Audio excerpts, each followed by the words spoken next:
Bonjour, je me prénomme Céline et je m'apprête à réaliser le tirage pour les chemins de vie 6 et pour exceptionnellement les mois d'avril et mai. Alors avant de commencer le tirage, je vous présente les cartes. Donc ici j'ai utilisé le tarot des sorcières et ici une carte issue de l'oracle des rebelles sacrés pour conclure le tirage. Alors l'intention que j'ai mis dans ce tirage est la suivante. Qu'est-ce qu'on doit apprendre ? Voilà, c'est une période qui est importante, peut-être certains d'entre vous le sentent déjà. Donc là, du coup, alors ça va parler à tout le monde évidemment, mais bon, pour les personnes à qui ça parle, l'idée générale c'est qu'est-ce qu'on va apprendre ? Qu'est-ce qu'on va apprendre sur l'amour, sur la manière d'aimer, la manière de s'aimer, la manière d'aimer l'autre, sur les relations amoureuses, etc. Les relations voilà, d'amour d'une manière générale. Ici, c'est qu'est-ce qu'on doit apprendre de la vie?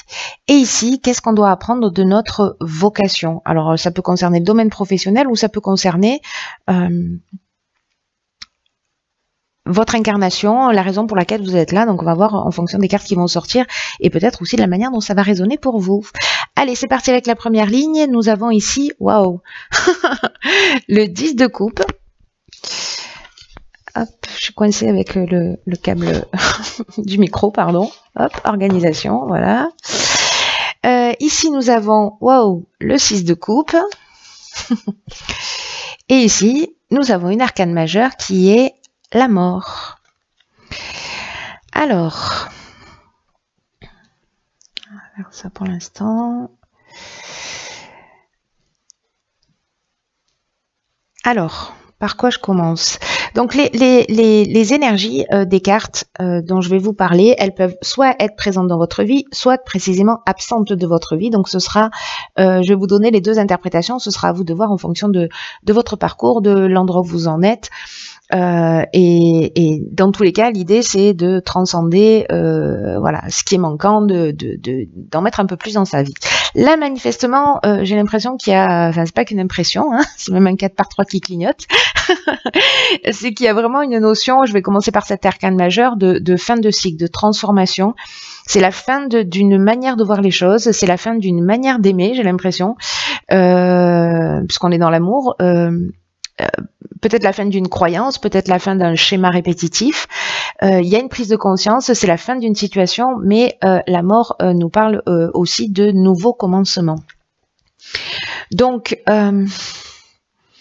avec le 10 de coupe, le 10 de coupe, c'est une carte qui nous parle d'une manière très très positive, de bonheur familial, qui nous parle de joie, qui nous parle de paix, d'harmonie,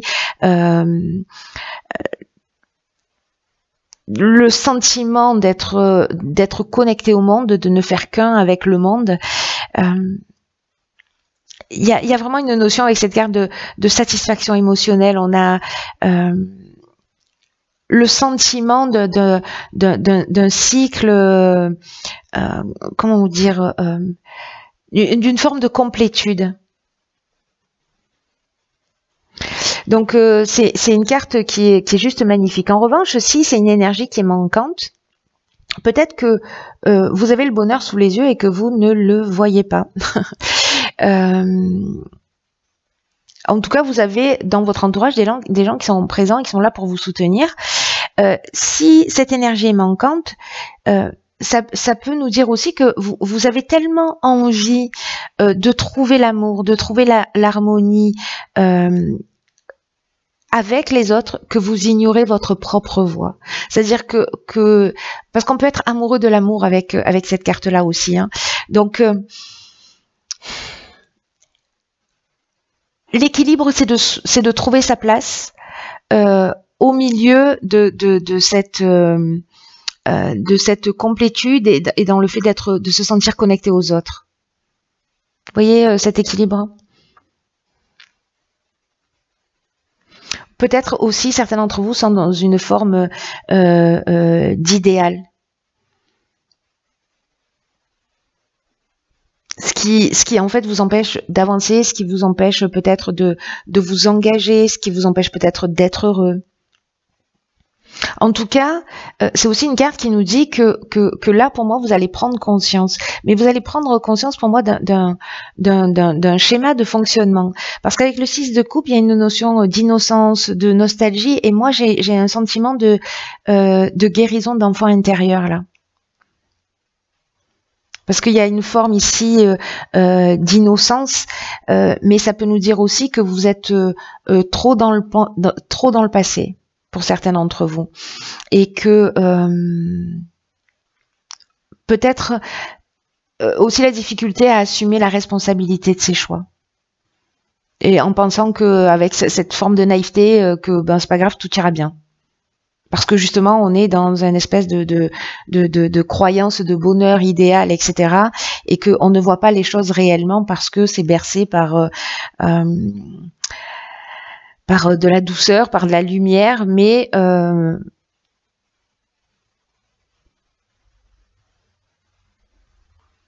il y a une forme d'idéal, comment dire, quelque chose. J'ai pas envie de vous dire que les choses ne sont pas réalisables, parce que je n'y crois pas. Si je vous dis ça, je n'y crois pas, donc je vais pas vous le dire, bien que je vienne de le faire. Hein. Mais voilà, bon, ok. Sans commentaire. Mais du coup, moi, j'ai vraiment ce sentiment. Je vais rester là-dessus parce que c'est vraiment ce qui résonne le plus fort pour moi. Vous me direz pour vous comment vous l'interprétez, mais une notion de guérison intérieure, peut-être par rapport à justement cette naïveté, peut-être de l'amour idéal, etc. Et que là, il va y avoir une forme de transformation, comme si, ce que cette carte, elle nous apporte aussi la vision réelle des choses. C'est-à-dire que pour moi, vous allez aussi voir les choses clairement. Et je pense qu'il y a une guérison là qui est en cours de chemin et qui est liée à l'amour, mais c'est quelque chose de très beau en fait. C'est quelque chose qui rééquilibre la vision de l'amour. Ensuite, nous avons ici la reine de Pentacle qui est déjà sortie pour le tourage précédent, exactement à la même place. Le page de Pentacle, ok. Et ici, nous avons le 9 de bâton.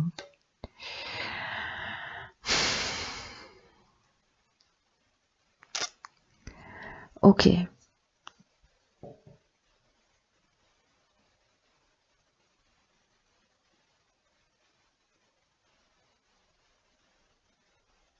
Ok. Alors là, ici la reine de Pentacle, c'est la maman hein, qui protège, qui protège, qui coucoune, qui prend soin. Et quel est votre rapport, vous qu'est-ce que ça représente pour vous? Est-ce que vous trouvez qu'une personne qui est comme ça, est-ce que c'est exagéré? Est-ce que vous-même vous êtes comme ça? Est-ce que c'est une énergie qui est totalement absente de votre vie? Est-ce que vous êtes quelqu'un de chaleureux? Est-ce que vous êtes quelqu'un d'attentif? Est-ce que vous avez une vision réaliste de la vie? Est-ce que vous avez besoin, est-ce que vous êtes déjà dans un sentiment de sécurité, ou est-ce que ce sentiment de sécurité vous fait défaut?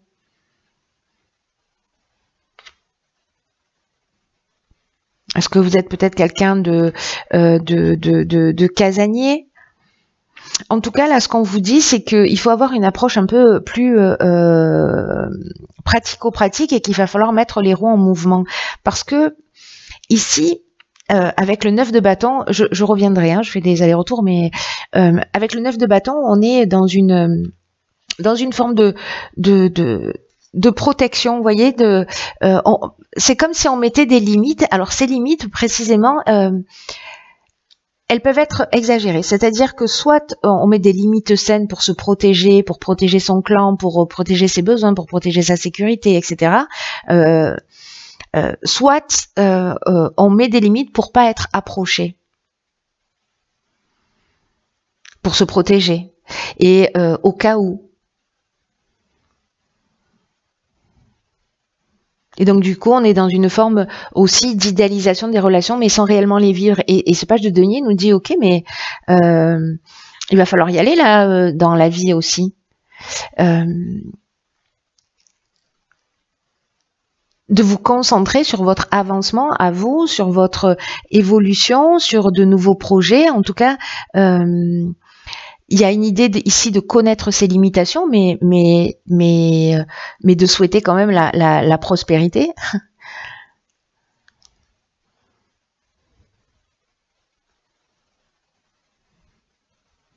Ou alors, parce que cette carte, en fait, quand l'énergie est manquante, elle nous dit exactement l'inverse de ce que représente la reine de Pentacle, c'est-à-dire, est-ce que vous êtes concentré que sur vous-même, sur vos propres intérêts pratiques, le besoin de réussir dans la vie, précisément ce besoin de se mettre en sécurité, si bien que vous ignorez les besoins des autres. Ou peut-être que vous êtes insensible, ce qui est strictement l'inverse de... Voilà, donc est-ce que vous jonglez en fonction des situations, en fonction des personnes? Est-ce que vous mettez des limites? Est-ce que ces limites-là, elles sont saines? Est-ce qu'elles sont cohérentes? Est-ce qu'elles sont justes pour vous et pour les gens qui vous entourent? Très intéressant, hein? J'ai l'impression qu'ici, il y a un équilibre à trouver. Mettre des limites, c'est pas quelque chose de négatif en soi. Mais là, c'est soit je donne trop, soit je donne pas assez. Alors, est-ce qu'on est dans la coopération, dans la sous-coopération, vous voyez, dans la surcoopération, dans la sous-coopération, dans je choisis à qui je vais donner. Bon, je me mets, j'ai besoin de sécurité, mais je me mets parfois en situation d'insécurité, ou alors je veux tellement être en sécurité qu'en fait je ne fais rien pour avancer parce que au moins comme ça je prends pas de risque, je suis protégée, donc j'avance pas. Je sais pas pourquoi je monte le ton de ma voix, je m'énerve toute seule. Alors on va voir ce que nous réserve la suite. Ici, on a le 4 de Pentacle. Ici, waouh, nous avons le monde, magnifique, une arcane majeure, et ici nous avons le 3 de coupe.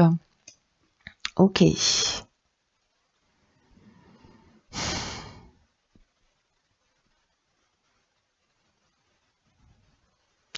Alors, plus tard, c'est fou, hein, parce que ici on est précisément dans l'isolement.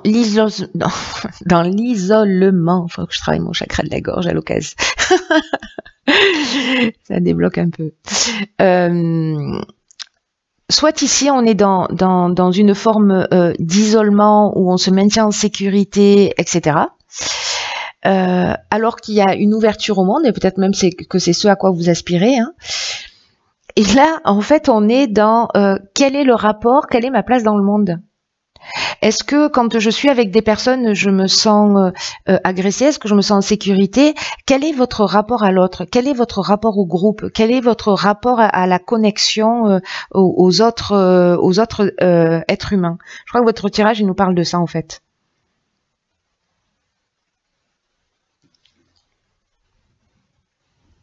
Vous voyez, parce que là, on est dans la fermeture, mais je sais pas, j'ai l'impression d'avoir déjà dit ça. D'avoir eu ces deux cartes, mais bon, je ne sais plus. Là, on est vraiment dans la mise en sécurité, je reste sur mes acquis, je protège ce que j'ai, et là, on s'ouvre, on partage, on est dans la découverte, on est dans le développement de soi, etc. Et ici aussi, on est dans le partage, mais précisément, dans une forme d'amitié, de célébration, d'esprit d'équipe. Il y a une notion ici d'abondance, de guérison. Donc, soit c'est l'équilibre entre ces deux choses, c'est-à-dire protéger, parce qu'il y a toujours une notion de protection, hein, quelque part, hein, ou de se réfugier dans le passé. Mais là, c'est la fin de ça. Ça, c'est la fin de ça, et il y a cet équilibre-là qui est à trouver. Est-ce que vous acceptez d'être soutenu par les autres? Ou est-ce que vous ne comptez que sur vous-même? Est-ce que quand vous êtes dans la foule, vous préférez vous mêler aux gens, ou alors est-ce que vous êtes plutôt casanier comme cette reine de Pentacle? Là, il y a vraiment une question de relation avec les autres. Est-ce que vous vous sentez mal à l'aise avec certaines personnes? Oui, ok. Quel type de personnes? Est-ce que quand il y a 3-4 personnes, vous vous sentez dans une forme d'inconfort? Vous êtes dans la foule, vous avez envie d'aller vous raser les murs? Ou alors est-ce que à l'inverse vous passez tellement de temps à faire la fête ou à participer à des événements sociaux que vous laissez pas de temps suffisant, vous n'avez pas de temps suffisant pour établir vos priorités ou vos saines limites? Et là, c'est peut-être ce qu'on vous demande de faire. Là, il y a vraiment une notion de modifier, de transformer ou de comprendre quelles sont les limites que l'on fixe pour soi et pour les autres. Quel est notre rapport au monde? Quelle place vous avez dans le monde? Comment vous l'occupez? Et comment vous le partagez?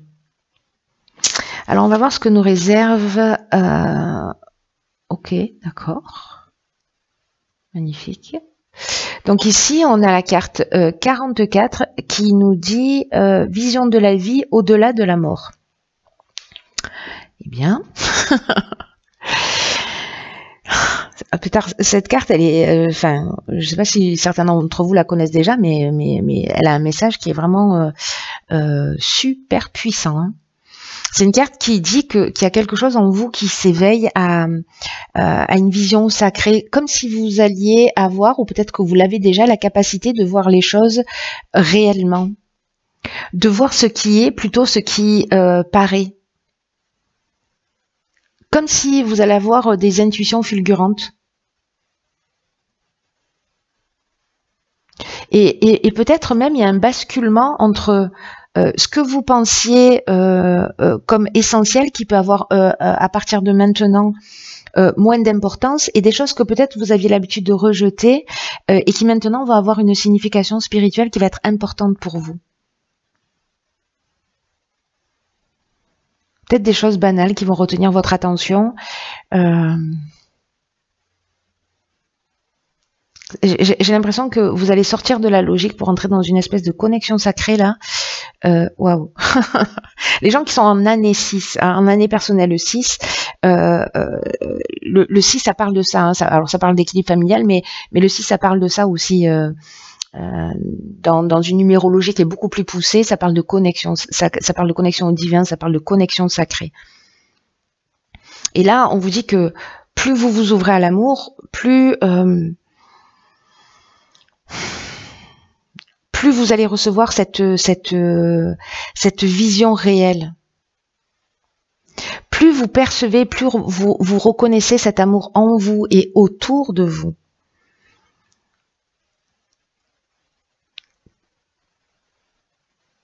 Même dans ce qui, vous voyez, dans les repères que vous aviez, parce que j'ai l'impression qu'il y a des repères qui vont être bousculés, même dans ce qui change ou qui semble changer, peut-être qu'il y a des choses qui vont s'arrêter, qui vont s'éteindre, peut-être des relations qui vont disparaître de votre vie, puis il y a de nouvelles qui vont rentrer, etc. C'est comme si là, vous allez vivre les choses tellement en conscience que même si vous avez de la peine, vous allez quand même trouver une façon de guérir cet enfant intérieur et de transformer cette peine en paix. C'est comme une capacité, un pouvoir créateur incroyable. En tout cas, là, on vous dit que l'amour, c'est la seule vérité et que c'est l'énergie qui vous fait avancer comme aucune autre. Hein.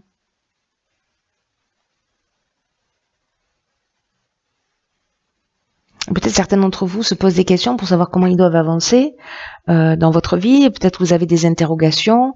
Peut-être que vous avez besoin d'inspiration pour changer. Et là, en fait, on vous dit que carrément, vous allez avoir des visions, que vous allez pouvoir changer et voir avec plus de précision, que tout ce sentiment de confusion, ce sentiment d'incertitude que peut-être vous avez pu ressentir, ben, il va simplement s'évaporer pour laisser vraiment la place à une vision qui soit claire à propos de tout ce que vous avez pu ressentir, de tout ce que vous avez pu voir, dire, entendre. C'est comme un don de vue qui va avoir le pouvoir de vous libérer. Et il va y avoir peut-être un choc. Alors, je me dis que les chemins de vie 6, il y a peut-être des 33-6 et le chemin de vie 3 était très puissant. Et peut-être que c'est une étape sur votre chemin de vie. Je relis les deux, mais peut-être que vous êtes un 24-6 et donc du coup, ça n'aura pas de sens pour vous. Mais si vous êtes, vous avez un 3, donc ça peut être que le 33 hein, pour le coup. Si vous êtes un 33-6, vous regardez le chemin de vie 3, 33 et celui-ci.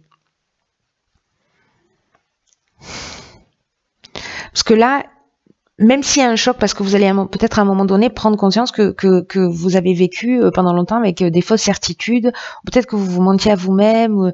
Là, on vous dit que bon, ok, il faut pas en avoir honte. L'important, c'est juste votre ego qui en a pris un petit coup, mais que bon, il va s'en remettre. Là, l'important, c'est ce que vous faites avec ce que vous avez maintenant. C'est un cadeau extraordinaire. Voilà, l'ego, lui, il se remet de tout. Vous inquiétez pas pour lui. Il est costaud.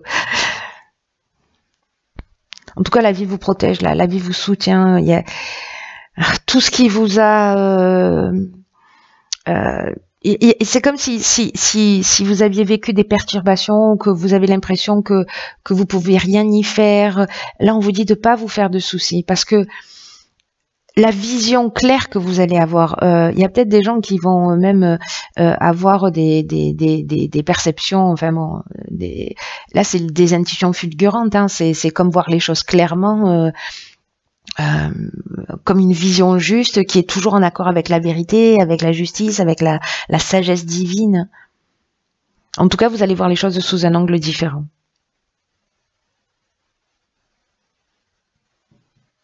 Magnifique. Wow. Tenez-moi au courant, vous êtes obligés. Sinon, je vous retrouve. Tenez-moi au courant, c'est juste magnifique. Dites-moi comment ça résonne pour vous. Est-ce que vous sentez cette énergie de changement? En tout cas, si vous l'avez vu sur les semaines qui arrivent, là, parce que peut-être que ça va pas vous parler là dans l'instant. Mais re-regardez les tirages. En plus, il y a du temps qui va passer là, et puis comme c'est un temps où tout va très vite, mais il se planque plein de choses derrière toutes les prises de conscience et tout ce qui se produit en ce moment dans l'existence, des leçons qui sont vraiment très grandes et très importantes pour vraiment nous permettre de nous libérer et d'avancer. Donc, c'est important de vivre, d'être dans l'instant présent. Et en même temps, dans tout ce qu'on vit, de prendre cette distance, de prendre ce recul. Là, c'est vraiment une étape, c'est vraiment un moment important pour ça. Parce que ça va, pour ceux qui ont envie de le faire, c'est peut-être ceux qui sont déjà dans cette énergie, c'est juste incroyable. Hein. On fait des bons en avant, là. Ça bouscule un peu, mais voilà, ça secoue la pulpe du fond. Ça la remet un peu. Ça guérit l'enfant intérieur. Bon voilà, chers chemins de vie 6, je vous embrasse très fort. Prenez bien soin de vous et je vous dis à bientôt pour un nouveau tirage.